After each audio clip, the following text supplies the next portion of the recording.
It's a crazy feeling being at the free throw line, knowing that you've shot a million of them, but this is the one you have to make.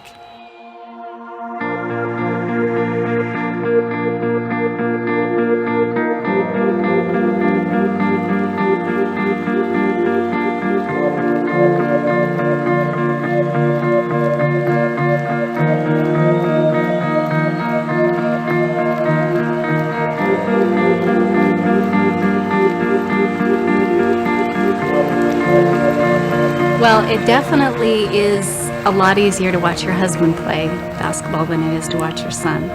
There's a lot of emotion that goes into it when your son's out on the court. Beats Fredette to the base, hands off to Tilly, stolen away by Jackson Emery, down below Tyler Haws. Tyler's ahead of the pack, and he dunks it! He dunked it again! Driving throwdown by Tyler Haws! Oftentimes people will say, well, of course he's good. Look at his dad. His dad was a great basketball player. And in my mind, I say, oh no, you don't know.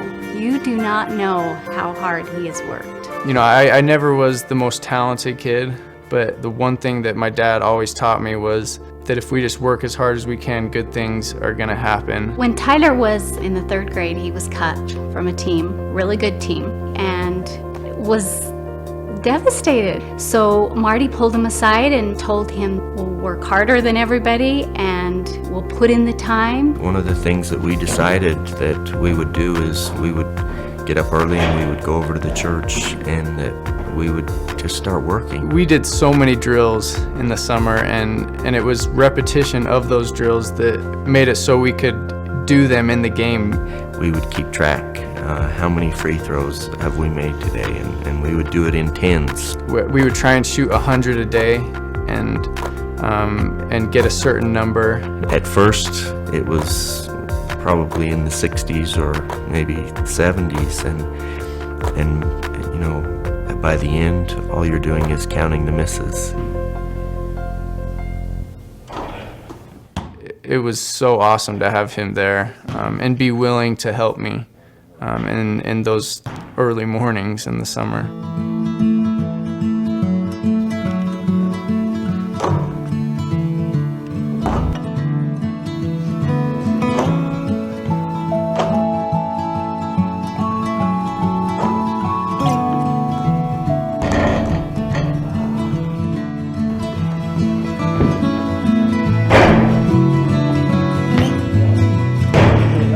Matched it like it was nothing.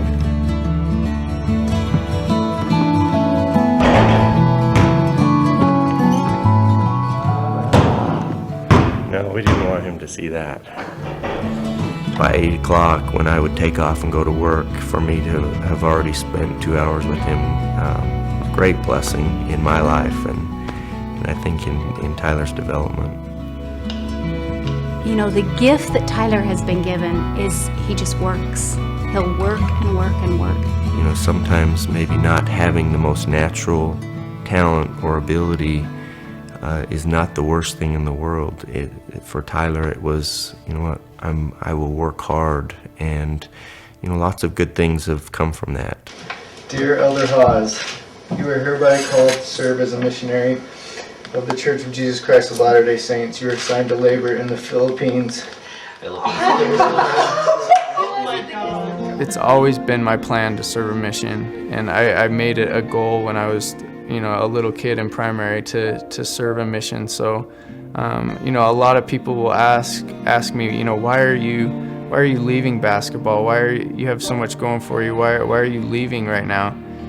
Is that hard for you? And if I would be making this decision right now, then it would be really hard.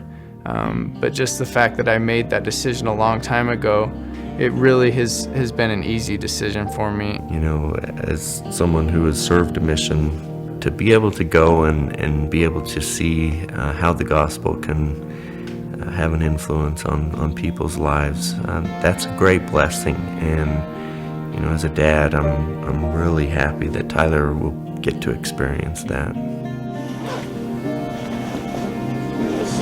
As a mom, it is tough. But, you know, for me, I think of the happiness that the gospel brings me as a mother and having the relationship with all of my kids and knowing that it's eternal. I think if he can go and give that to another mom, the same thing the gospel's given me, it's okay. I'm so happy he's serving. You doing okay, bud? Yeah, Do you know I love you? I love you too.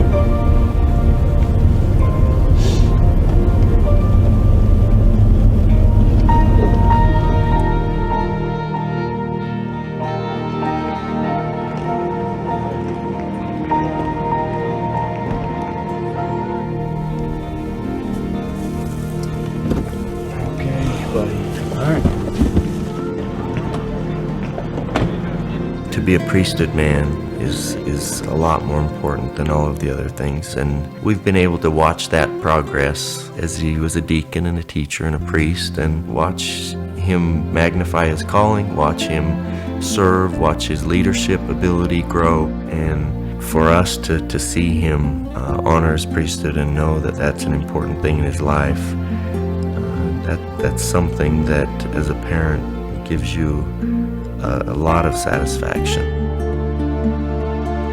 A mission has always been my plan. It's always been something I wanted to do, and I know that there's people in the Philippines that need the gospel and are waiting for me, and I know that when we put Heavenly Father first, that He's going to bless us.